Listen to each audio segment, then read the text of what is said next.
तो hey guys, आप सबका फिर से स्वागत है हमारे चैनल पर। और ये जो ओपोनेंट है मैं इसके साथ करने वाला हूँ बैटल वॉर, वो भी अपने सेकंड टीम के साथ। ठीक है, तो सिर्फ एक ही आर्टो होगा, वो है स्नोरलैक्स। वो भी इनकम्प्लीट है अभी, क्योंकि आप लोगों को बताया, ना ही ऑरेंज गया है, ना ही मैंने उसकी आई वैल्यू बढ़ाई है, ना ही कुछ। फिर भी वो ऐसा ही ठीक है। ठीक है, तो शुरुआत में मैं अपना गेंगार रिक्स नहीं लेना चाहता था गेंगार के साथ, तो मैं स्टीलिंग्स लेके आया। उसका डिफेंस मेरे को पूरा भरोसा है, आराम से इसको झेल पाएगा। और मैंने कर्स टू डिफेंस बढ़ा लिया ताकि सेफ्टी के लिए। ठीक है, ताकि अगर उसके पास कोई फाइटिंग मूव है तो उसके लिए बैकअप हो जाए। ठीक है, तो मैंने कर्स 2 बार किया इसीलिए, ताकि मेरा जो डिफेंस है वो बेहतर है। और 2 बार यूज़ करने के बाद ही मैंने यहाँ पर बाइड यूज़ कर लिया। ठीक है, मुझे लगा ही था कि वो अटैक 4 के बाद ही अटैक करेगा, क्योंकि आजकल ये फैशन हो चुका है गाइस, कोई भी अटैक सीखता है वो वेट नहीं कर रहा है, क्योंकि जी मूव तो आपका अटैक बूस्ट कर ही देता है 2 स्टेज। तो हर कोई यही कर रहा है, तो मुझे लगा था ये वही करेगा, और इसने यहाँ पर सुपर पावर यूज़ किया। तो सुपर पावर एक बहुत ही अच्छा मूव है, पर ज़्यादा रिकमेंडेड नहीं है, क्योंकि जब भी आप यूज़ करते हो आपका अटैक एक स्टेज कम हो जाता है, साथ साथ आपका डिफेंस भी। तो ये एक तरीक़ा से दो धारी तलवार है, आपको भी देगा डैमेज। डैमेज नहीं दे रहा है, फिर भी इतना बड़ा घाटा दे रहा है। और यहाँ पर आप लोगों ने नोटिस किया, ठीक है, उसने बदल भी दिया सीजर, फिर भी वो मर गया। तो अगर आप अपना पोकेमॉन बदल भी देते हो किसी को अटैक करने के बाद, और उसने अगर वाइड यूज़ किया तो आप मरोगे, आपको फ़र्क नहीं पड़ता आप पोकेमॉन बदलो या ना बदलो, जितना आपने डैमेज दिया उसका 2 गुना डैमेज आपको लेना पड़ेगा। तो यहाँ पर आप लोगों ने देखा बाइट का इस्तेमाल, और बाइट का जो चीज़ जो किसी को बहुत लोगों कम लोगों को पता थी, अब मैं आपको रैपिड स्पिन का दिखाऊंगा। ठीक है, तो कई लोग बोले थे भाई लीच सीड जो है रैपिड स्पिन उस पर काम नहीं करता, वो ग्लिच लिखा गया। ऐसा नहीं है, मैं आपको इसी वीडियो में दिखा दूंगा कि लीच सीड भी क्लियर किया जा सकता है। तो इसके बाद अभी मैं दिखाता हूँ आपको रैपिड स्पिन यूज़ करके, जिससे जो लीच सीड है उसका इफेक्ट चला जाएगा। रैपिड स्पिन सबसे बेहतरीन मूव है, और ये कई पोकेमॉन्स के पास है। ब्लास्टर्स के पास है, फोर्ट्रेस के पास है, स्टार्मी के पास है। स्टार्मी वाला में हमारे एक सब्सक्राइबर ने नीचे कमेंट किया था, और सैंडस्लैश के पास भी है। तो ये एक बहुत ही बेहतरीन मूव है, और पोकेमॉन के हिसाब से बहुत ज़्यादा काम आता है ये पोकेमॉन, ये जो मूव है।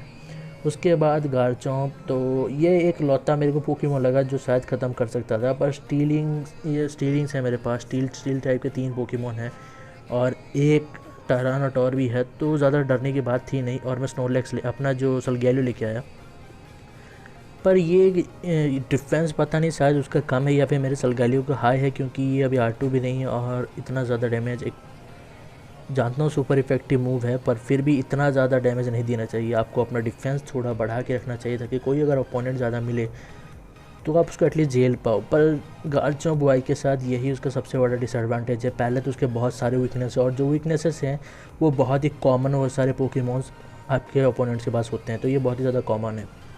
ऊपर से आपके पास ऐसा कोई भी मूव नहीं है जो टॉक्सिक स्पाइक्स को क्लियर करे, तो ये भी एक आपके टीम में डिसएडवांटेज है, क्योंकि आपको ये रखना चाहिए। ठीक है, जैसे मैंने फोर्ट्रेस को स्पाइक्स वगैरह दिया है, उसके साथ साथ रैपिड स्पिन भी दिया है, ताकि ये दोनों चीज़ से हेल्प करे। अगर मैं टॉन्ट होता हूँ तो ये अटैक भी करता रहे, अगर स्पाइक कोई बिछाता है तो मैं भी क्लियर कर पाऊँ, उसके साथ मैं अपना स्पाइक भी बिछा पाऊँ। तो ये एक अच्छा चीज़ है अगर आपको फोर्ट्रेस में जाना है तो स्पाइक्स के लिए तो स्पाइक जो टॉक्सिक स्पाइक या फिर रॉक वाला मूव, ये सारी के लिए तो भाई आपको फोर्ट्रेस ही सबसे ज़्यादा रिकमेंडेड होता है।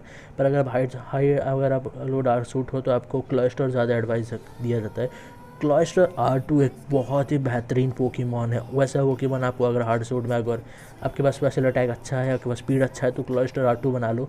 और बस उसके एक मूव है जिससे आपका थोड़ा डिफेंस कम होता है, पर स्पीड और अटैक स्पेशल अटैक बढ़ जाता है। उससे आप ओपोनेंट का पूरा टीम ख़त्म कर सकते हो। तो आप लोगों ने देखा रैपिड स्पिन से लीड सीड हट जाता है, और मैं यहाँ पर लेके आता हूँ अपने स्पाइक बिछा दिए। अब मेरा एक ही काम है रोर यूज़ करना, जैसे कि रोर और स्पाइक्स हमारे डेडली कॉम्बिनेशन में से एक। अब मैं यहाँ पर वही करूँगा। ठीक है, तो उसे यहाँ पर लीड सीड यूज़ करना चाहिए था, काउंटर नहीं यूज़ करना चाहिए था। ये तो एक ग्लिच है, सीजर मर गया था, फिर भी तो ऐसे भी मर जाएगा, उसमें क्या है।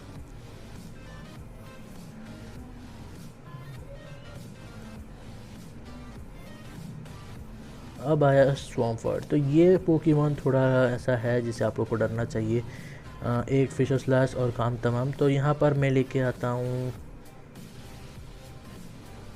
एक्चुअली मैं जानबूझ के ये लेके आया था कि मेरा ये तो ऐसे भी मरने वाला था, और मुझे जी मूव, उसका जो जी मूव है उसे वेस्ट करना था। पर मुझे लगा था एटलीस्ट 11 या 12 तक का जी मूव होगा, पर लेवल 2 या फिर 4 का मुझे नहीं लगा था ऐसा होगा, या फिर शायद 5, 6, 7 का होगा, पर ओपोनेंट चला गया। तो गाइज़ अभी इवेंट्स पर बात करते हैं। गाइज़ आप लोगों ने कितने कलेक्ट किए मुझे नहीं पता, पर मैंने अपने VIP 0 में से पहले 2 टरानटोर्स लिए थे, आप लोगों को पता है। उसके साथ अभी मैंने 2 सेलिबी लिए हैं।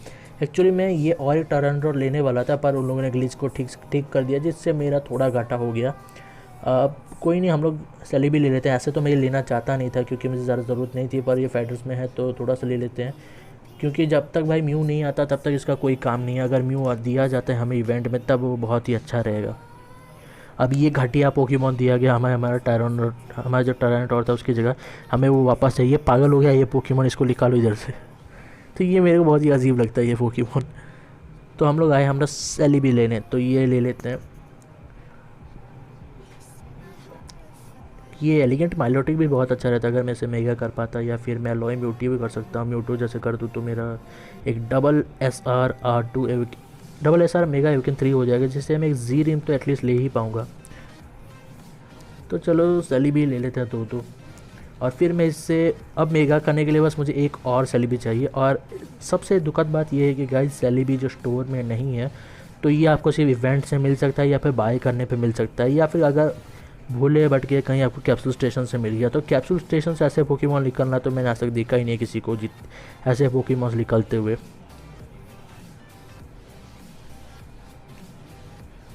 सेलिबी को जल्दी करते हैं एविकन 3, फिर और एक के लिए वेट है, उसके बाद म्यू, उसके बाद जो मेरा लास्ट पेज है वो देखा जाए तो एक तरीके से कंप्लीट होने वाला होगा।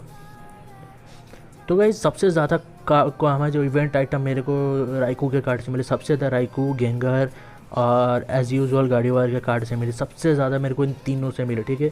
अगर मैं आपको सच में बताऊं तो राइकू के कार्ड में मेरे को आज जितने मिले, मेरे को लगा नहीं था कभी इतना मिलेगा। उसके साथ साथ गाड़ीवार के कार्ड में एज़ यूजुअल जितने मिलते हैं उतने ही मिले। और दूसरा जो हमारा गेंगर कार्ड भी मेरे को बहुत मिलता है, पर कितनों को नहीं मिलता। और गलती से भी गाइज आपको एप्सोल का कार्ड रेड नहीं करना है, वो सबसे अपसकून वाला कार्ड है। वो एक्चुअली गेम में भी, उसे एनिमे में भी बताया गया था अपसकून वाला पोकेमॉन, पर एक्चुअली था नहीं, तो वो थोड़ा बुरा लगता है। पर भाई मेरे को कहीं ना कहीं लगता है उसकी मनुष्यत है एक्चुअली में, रियल गेम में भी। मैंने उसके कार्ड्स बहुत रेड किया और मुझे घंटा कुछ नहीं मिला उसके कार्ड से। तो आप लोग को जो है एप्सोल का कार्ड रेड नहीं करना है, तो आपको ट्राई करना है। अगर आपको अगर चाहिए राइको कार्ड, आप लोग राइको का कार्ड को रेड कर लो, गाड़ीवार को कर लो, सीजर कर लो, या फिर आप गेंगार के कर लो, जिसमें भी कर सकते हो कर लो। मेगा विनोसॉर का कर सकते हो, विनोसॉर का कार्ड भी कर सकते हो। तो ये सारे कार्ड जो मैंने आपको बताई, सब पर अगर आप रेड करते हो तो बहुत सारे चांसेस होते हैं आपको मिल जाने के। और सेलिबी के कुछ एबिलिटीज़ तो अच्छे हैं, अगर देखो यहाँ पर तो एक नेचुरल क्योर जो है, अगर आप जब अपना पोकेमॉन बदलते हो उसका अगर कोई भी स्टेटस कंडीशन होता है वो हील हो जाता है। अगर वो बर्न होता है तो वो ठीक हो जाता है, अगर स्लीप में होता है तो उठ जाता है। तो ये एक अच्छा एबिलिटी है, अगर आप अपना टीम में रखना चाहते हो तो रख लो। ये बहुत ही बेहतरीन एबिलिटी है, one of the best abilities में से है।